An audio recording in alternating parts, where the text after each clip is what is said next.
The hum of conversations filled the air, mingling with the steady rhythm of footsteps and the occasional crackle of announcements echoing through Skylark City Airport's grand terminal. Streams of golden morning light filtered through the towering glass windows, casting long reflections on the glossy floor. Among the sea of travelers, Sophia Hayes strode with an understated grace, her tailored gray jacket and pale blue blouse hinting at a personality both practical and polished. Her sensible leather loafers tapped a steady rhythm as she wheeled her carry-on beside her, her phone in hand, scanning the details of her itinerary. Flight 807, Premium Class. Departure in 2 hours. A small smile tugged at the corners of her lips. It wasn't her first time flying, but this flight carried a special significance. For the first time, Sophia had indulged herself with a premium class ticket, a well-earned treat for years of relentless hard work. As the founder of a small yet thriving consultancy firm, this milestone wasn't just about luxury. It was about celebrating her resilience and success. Her firm had recently landed its biggest contract yet, a breakthrough she had fought hard to achieve. Today felt like the start of a new chapter. The premium check-in line was shorter than the others, its exclusivity apparent in the poised demeanor of its passengers. Behind the counter stood a middle-aged man with closely cropped hair and a badge that read Tom. His stiff posture suggested an air of impatience, but Sophia approached with confidence, greeting him with a polite nod as she slid her documents across the counter. "Good morning," she said with a warm smile. Tom took her ticket, his eyes narrowing slightly as he scanned it. The faint twitch of his lips turned into a skeptical smirk, one that didn't go unnoticed by Sophia. "Premium class?" he repeated, the words drawn out as if testing their legitimacy. "Yes, that's correct," Sophia replied evenly, though the subtle judgment in his tone didn't escape her. Tom's gaze flicked between the ticket and Sophia, lingering just a moment too long before he began typing at his keyboard. His deliberate pace and exaggerated size spoke volumes, a silent commentary that didn't need words. After a moment, he glanced back at her, his expression hardening. "There seems to be an issue with your ticket," he announced, his voice laced with thinly veiled condescension. "It's not registering as premium class." Sophia's brow furrowed. "There must be a mistake," she said, keeping her tone calm but firm. "I booked this weeks ago and received a confirmation." Tom leaned forward slightly, his smirk widening. "Mistakes happen. Are you sure you didn't get this from one of those discount travel sites?" His voice carried the kind of patronizing undertone that set Sophia's teeth on edge. "No," Sophia replied, her composure unshaken. "I booked directly with the airline. Could you please double-check?" Tom sighed again, louder this time, and resumed tapping at the keyboard, each keystroke loud and deliberate. Finally, he looked back at her, leaning on the counter as if delivering some grand revelation. "Look," he began, lowering his voice to a mock conspiratorial whisper. "Premium is reserved for priority travelers. If you don't meet the criteria, economy check-in is just down the hall." For a moment, Sophia was too stunned to respond. The implication in his words was clear, his tone dripping with a sense of superiority that was impossible to ignore. She clenched her jaw, her patience fraying at the edges. "I have a confirmed ticket," she said sharply, reaching into her bag to retrieve her phone. "I can show you the email." Before she could open it, Tom straightened, waving down a nearby security guard. "We have a passenger causing a disturbance," he announced, his voice loud enough to draw the attention of others in line.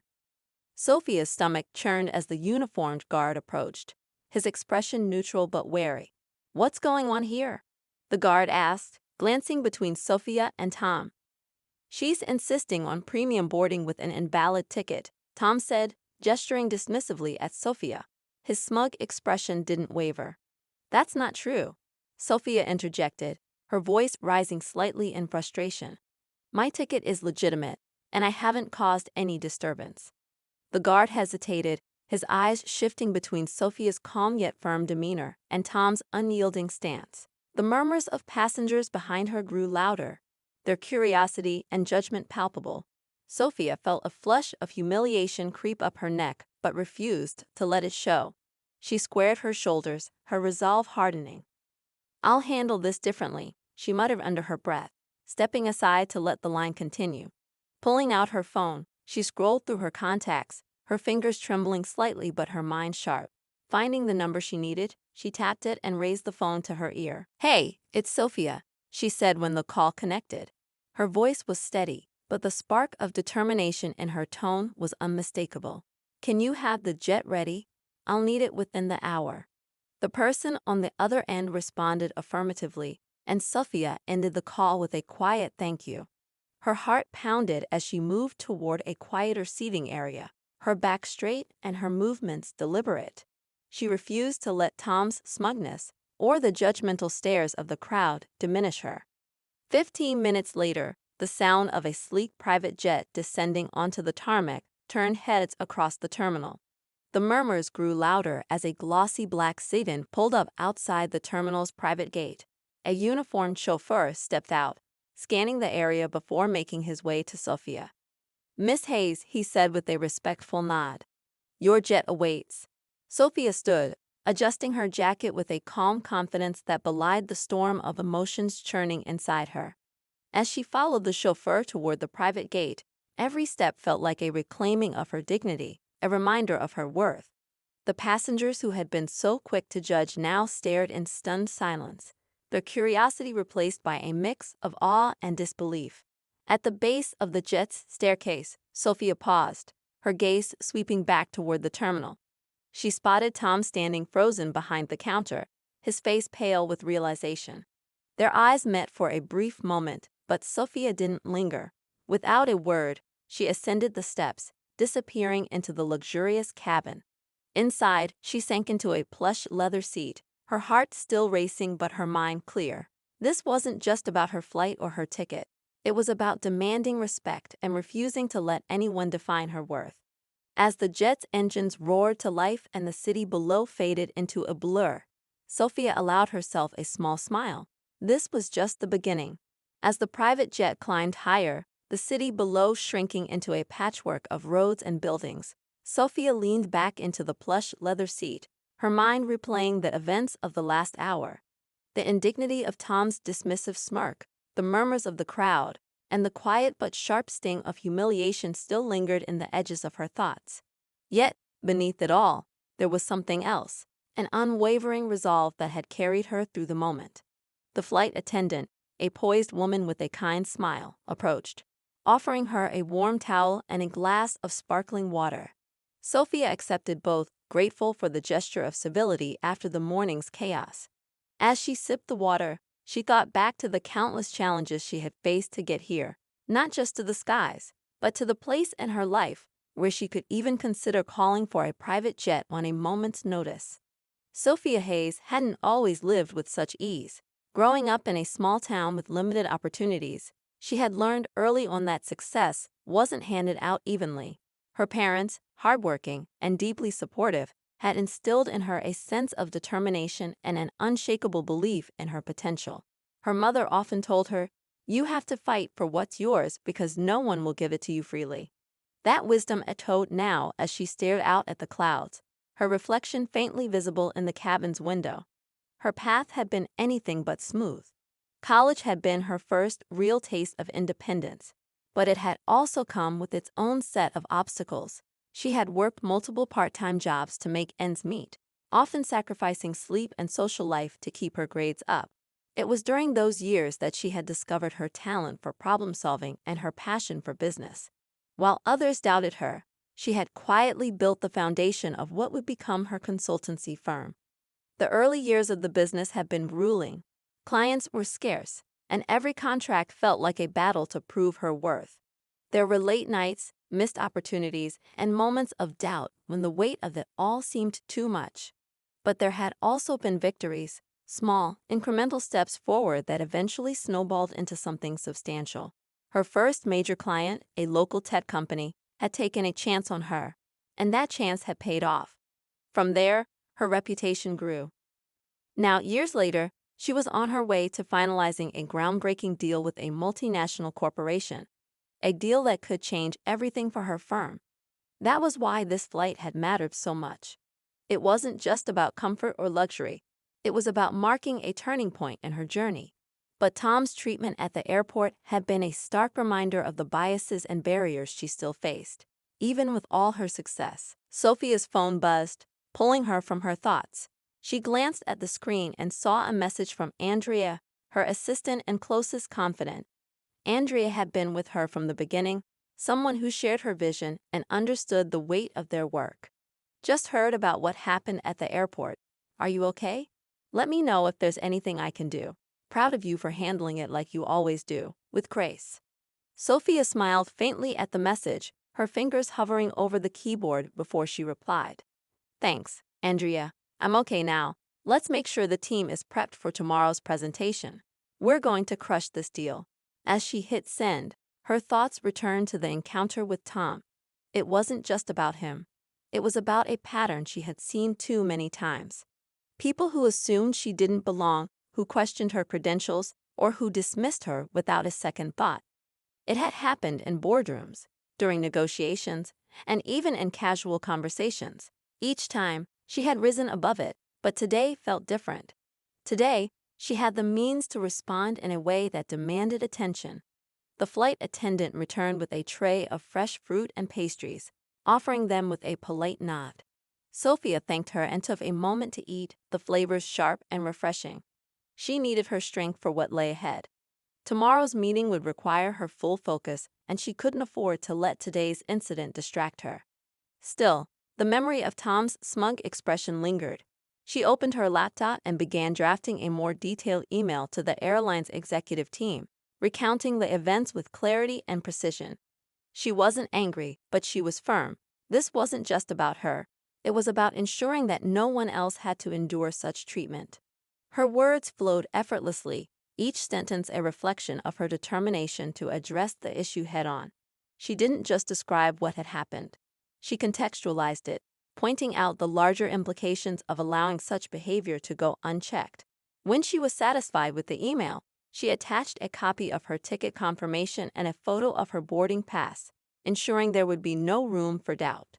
With a final review, she hit send, her shoulders relaxing slightly as the message left her outbox.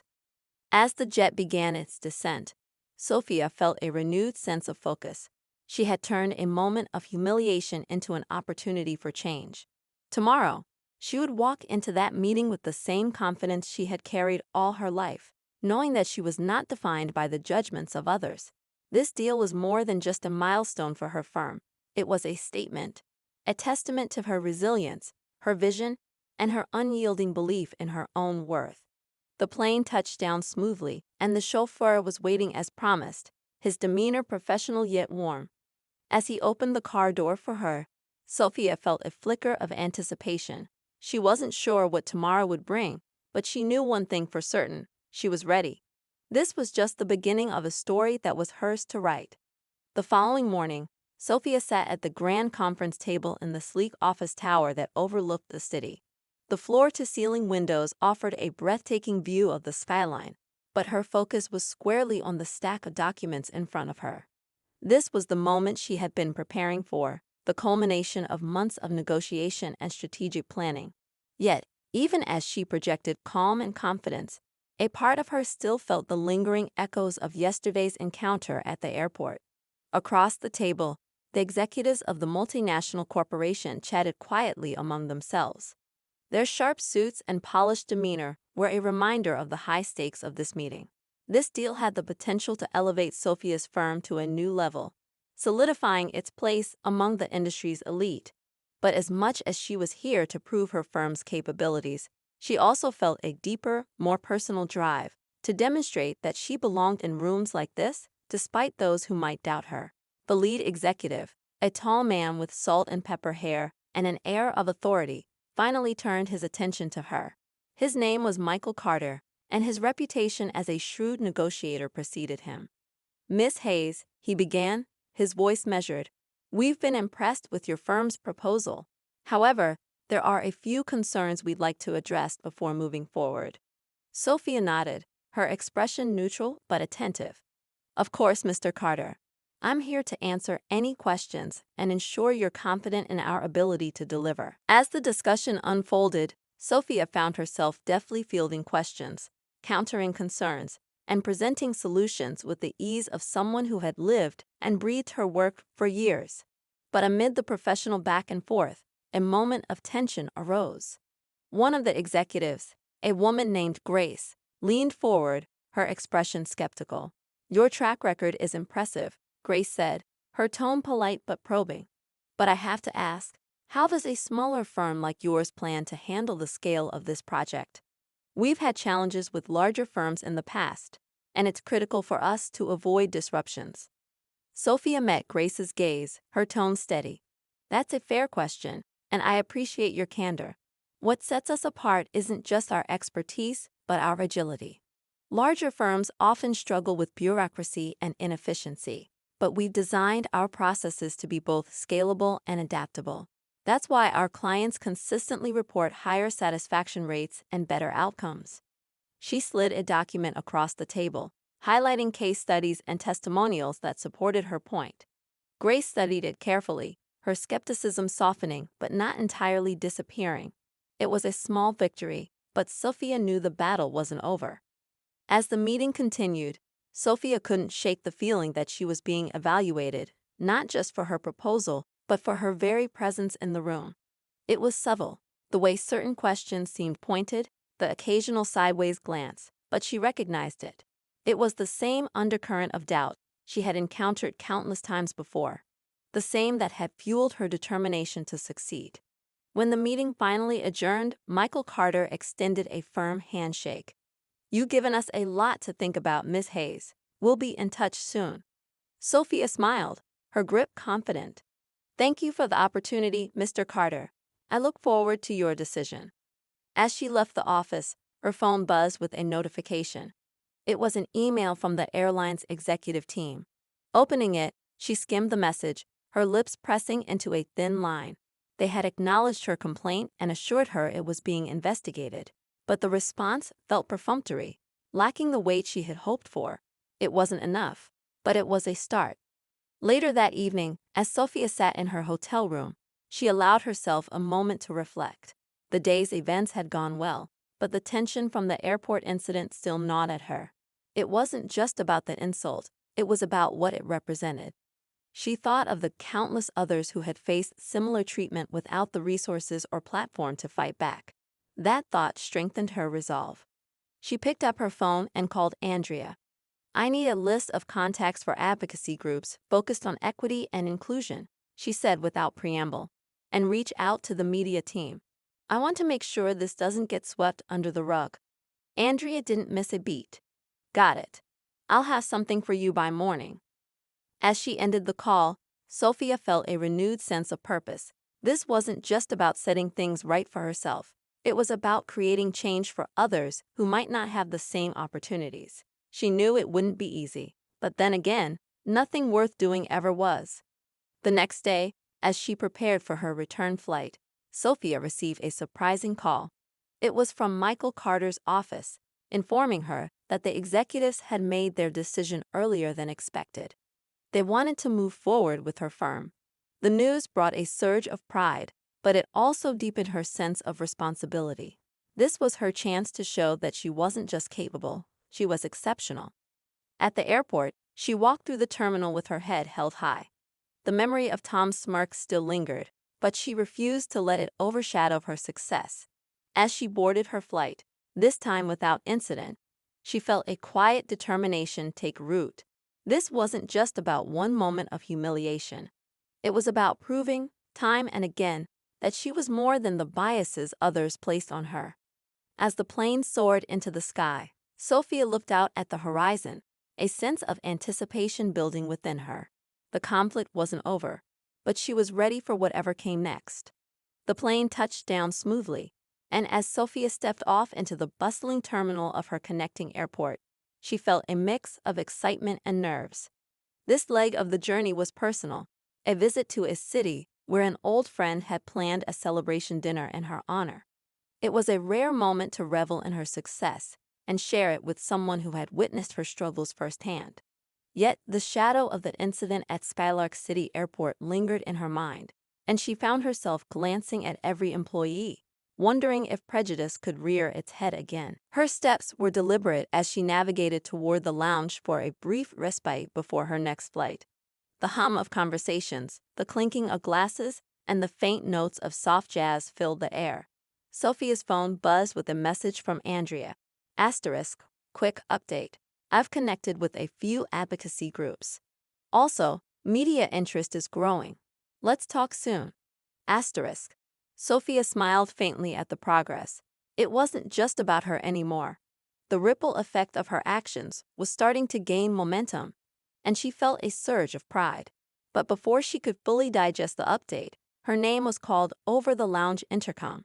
Her heart skipped, and a nervous energy coursed through her. She walked to the reception desk, where a staff member greeted her with a polite yet hesitant smile.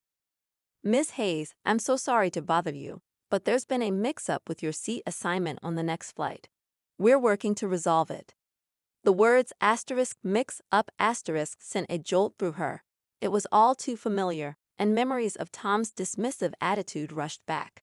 But this time, Sophia's demeanor remained calm and assertive. What sort of mix-up? I confirmed my seat days ago. The staff member faltered slightly under her gaze. It seems the system flagged it incorrectly, but we'll have it sorted before boarding. Sophia nodded, unwilling to let her frustration show. Thank you. Please keep me updated. She returned to her seat, her fingers tightening around her phone. The timing felt suspicious, as if she were being tested again. She couldn't help but wonder whether her escalating complaint against Skylark City Airport had reached the wrong ears. The thought made her pulse quicken. This was no longer a coincidence. When boarding began, Sophia approached the gate agent, her ticket in hand. I'd like to confirm my seat before stepping on the plane, she said, her voice firm but polite. The agent glanced at her screen and hesitated, an unreadable expression crossing her face.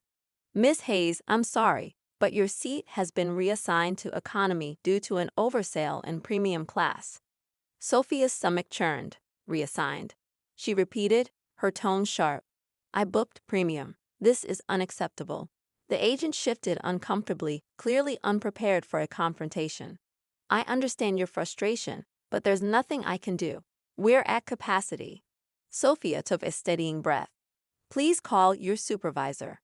Passengers began to murmur, some glancing curiously at the scene unfolding. Sophia could feel their eyes on her, but she stood her ground. After a few tense minutes, the supervisor appeared, his expression apologetic but firm. Miss Hayes, I assure you this isn't personal. It's an operational issue. Sophia raised an eyebrow. An operational issue that conveniently targets my ticket. This is the second time in as many days that I've been treated as if I don't belong in premium class. Is it my attire, my demeanor, or something else entirely? The supervisor's face reddened. I assure you, that's not the case. Sophia's voice dropped, her tone cold. Then fix it. Now. The tension in the air was palpable. A few passengers murmured words of support, while others simply watched, waiting to see what would happen. The supervisor sighed, clearly under pressure. Let me see what I can do. As he stepped away to make a call, Sophia felt a hand on her shoulder. She turned to see an older woman with kind eyes. Don't let them wear you down, the woman said softly. You're handling this with grace. Keep fighting. The words bolstered Sophia's resolve. This wasn't just about her anymore. It was about the principle, the message that no one should be made to feel lesser because of prejudice or carelessness. She thanked the woman with a small smile, then turned back to the gate as the supervisor returned. Miss Hayes, we've made arrangements to restore your seat. I apologize for the inconvenience. Sophia didn't reply immediately. Instead, she held his gaze, ensuring her silence conveyed her disapproval. Finally, she nodded and stepped onto the plane, her head held high. As she settled into her seat, the murmurs around her gradually faded, but her thoughts remained loud. The plane taxied to the runway, the engines roaring to life, but Sophia's mind was elsewhere. She thought of Tom's sneer, the gate agent's hesitation, the supervisor's weak explanations. She thought of the emails she'd sent, the calls she'd made, and the media interest Andrea had mentioned. This wasn't over. If anything, it was escalating. As the plane climbed higher into the sky, Sophia looked out the window, her reflection faintly visible against the backdrop of clouds. The conflict was building, each encounter adding another layer of complexity. And though she didn't yet know how it would end, she was certain of one thing: she wouldn't back down. The hours in the air passed slowly, but Sophia's mind never rested. She replayed the events of the past 2 days, trying to make sense of the pattern. The dismissive attitude at Skylark, the sudden reassignment of her premium seat, each incident seemed too coincidental. Yet, for all of her frustration, she couldn't shake the feeling that something larger was at play, as if unseen forces were testing her resolve. The plane began its descent, the city lights below twinkling like a sea of scattered diamonds. Sophia sat back, her hands gripping the armrests as the announcement to fasten seatbelts came over the intercom. She couldn't help but feel a sense of unease, as though the landing was ushering her into another round of challenges. Her phone buzzed as soon as the wheels touched the ground. It was Andrea again. Asterisk, call me the moment you land. There's been a development. Asterisk. Sophia's chest tightened. She quickly disembarked, stepping into the crisp evening air of the terminal, and found a quiet corner to return the call. Andrea picked up almost instantly, her voice urgent. Sophia, something's off. One of the reporters I spoke with reached out to the airline for a statement about the Skylark incident. Their response was strange. They implied you were being investigated for alleged misconduct. I think someone's trying to discredit you. Sophia's breath caught. Misconduct? What kind of misconduct? They wouldn't specify, Andrea replied. But the timing is suspicious. And there's more. A blogger posted a video claiming they overheard a heated conversation at Skylark about flagging your name in their system. They think someone deliberately targeted you. Sophia felt a cold wave of anger wash over her. This is retaliation, she said, her voice low. They're trying to silence me. Andrea paused before responding. It's possible, but you've got leverage now. The media is watching, and the private jet stunt has people intrigued.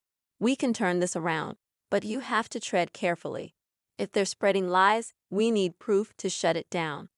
Sophia nodded to herself, her jaw tightening. I'll handle it. Ending the call, she walked toward baggage claim, her mind racing. If the airline was indeed orchestrating a smear campaign, they weren't just challenging her integrity. They were undermining the principles she was fighting for. But as determined as she felt, the weight of the situation began to press on her. This was no longer a private battle. It was becoming a public spectacle. Her thoughts were interrupted by a man in a sharp suit approaching her with a hesitant smile. Ms. Hayes, I'm Jacob Reynolds, an attorney. I represent a group of former employees from Skylark City Airport who've been following your story. Sophia blinked, caught off guard. You represent former employees? Yes, Jacob said, lowering his voice. Several of my clients allege that the airport has a history of discriminatory practices, including what you experienced. They believe management operates under unwritten policies that enable systemic bias. Your case could expose it. Sophia stared at him, her mind reeling. And you want me to consider joining a class action lawsuit, Jacob said firmly.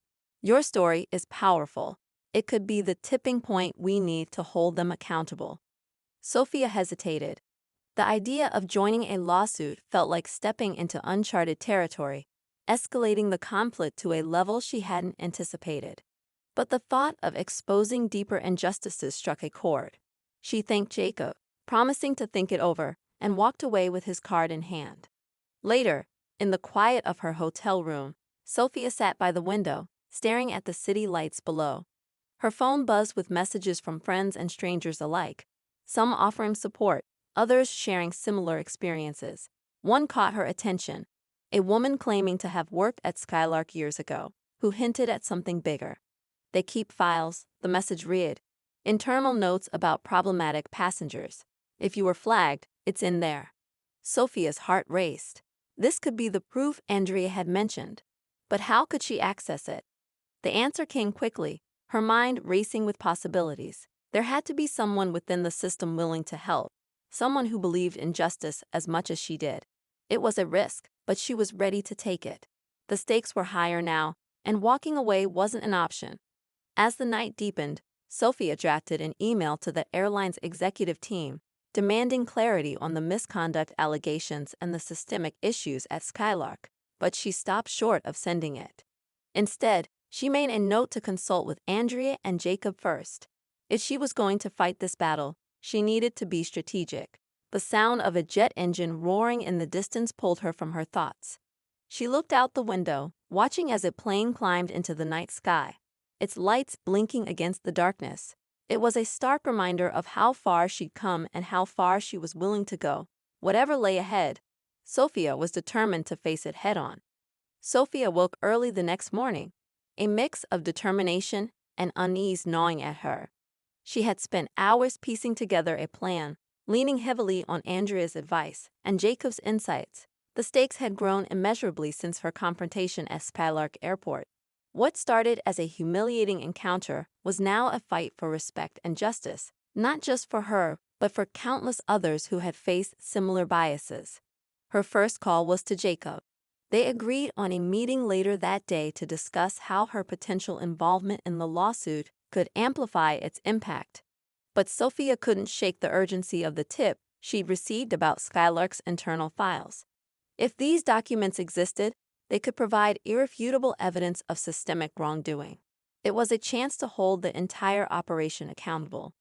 Andrea, ever resourceful, had managed to connect Sophia with an insider willing to talk. He was a former IT specialist at Skylark who had left the job on less than amicable terms. His name was Marcus, and he had agreed to meet her at a small cafe in the heart of the city. As Sophia approached the table, Marcus, a wiry man with glasses perched on his nose, gave a nervous glance around before offering a handshake. "Miss Hayes," he said quietly, "I've been following your story. What happened to you isn't surprising, but I think I can help." Sophia leaned in, her voice calm but firm. "I need proof, Marcus. Something that can't be dismissed as hearsay or speculation."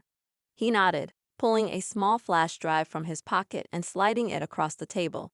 "This contains emails and records from Skylark's internal server. It's encrypted, but I've included instructions on how to access it. You'll find passenger notes, flagged accounts, and even correspondence about how to handle difficult travelers." Sophia's breath hitched. "And this won't get you into trouble." Marcus smirked bitterly. "They already ruined my career. This is my way of fighting back." She thanked him and left quickly, her heart pounding as she clutched the flash drive like it was a lifeline. Back at her hotel, she called Andrea and Jacob to share what she'd obtained. Andrea was thrilled, already brainstorming how to incorporate the findings into the growing media narrative. Jacob was more cautious, urging Sophia to verify the contents before making any moves. By late afternoon, a cybersecurity expert Jacob recommended had decrypted the files. The revelations were damning. Passenger profiles categorized by vague terms Sophia's like hands high trembled as she low scrolled through priority the documents. were accompanied This by wasn't just notations about that her. were blatantly It was about a discriminatory. deeply rooted system One email that thread even dehumanized discussed passengers flagging for the certain sake of individuals convenience based and on profit. arbitrary But criteria one that email stood out. disproportionately It targeted subject line minority glaring. groups. Incident with Hayes, Sophia. The message detailed her confrontation at Skylark, painting her as a disruptive passenger and recommending she be barred from premium services in the future. She felt a surge of anger, but also a strange sense of validation. They had underestimated her, thinking she wouldn't have the resources or resilience to fight back. Now, she had the evidence to expose their wrongdoing. The climax came during a press conference arranged by Andrea and Jacob. With reporters gathered in a sleek conference room, cameras flashing, Sophia took the podium. She spoke with clarity and passion, recounting her experience and presenting the findings from the flash drive. Screens behind her displayed the most incriminating emails and records, leaving little room for doubt. As the presentation concluded, a reporter raised her hand. "Ms. Hayes, what do you hope to achieve with this?" Sophia took a deep breath. "Accountability. Not just for myself, but for every person who has been mistreated by this system. Change starts when we refuse to stay silent." The room erupted in applause, but just as Sophia stepped away from the podium, Andrea approached her with a concerned expression. She whispered something in Sophia's ear that made her freeze. The airline had released a counterstatement, claiming the documents Sophia presented were fabricated. They hinted at legal action, accusing her of orchestrating a smear campaign. It was a bold, desperate move, and a blatant lie. Sophia's resolve hardened. "They're bluffing," she told Andrea. "We've got the truth on our side." What the airline didn't anticipate was Sophia's next move. Within hours, her legal team filed a formal complaint with regulatory authorities, including the evidence from the flash drive. The media frenzy intensified as experts weighed in, most siding with Sophia. Public support surged, with hashtags like #FlyWithRespect trending worldwide. But the final twist came when Marcus, the former IT specialist, decided to step forward publicly. In a live interview, he corroborated Sophia's claims and detailed the practices he had witnessed during his time at Skylark. His testimony was the nail in the coffin, forcing the airline to backtrack and issue a formal apology. As Sophia watched the news unfold from her hotel room, she felt a mix of exhaustion and triumph. The battle had been grueling, but the victory was undeniable. Yet, even as she celebrated, she knew this wasn't the end. It was the beginning of a broader movement, one that demanded fairness, respect, and dignity for all. And as the sun set on another day, Sophia allowed herself a rare moment of reflection. She had faced humiliation and fought against forces much larger than herself, emerging stronger and more determined. Her journey wasn't over, but for the first time in days, she felt the weight lifting, replaced by the promise of what was yet to come.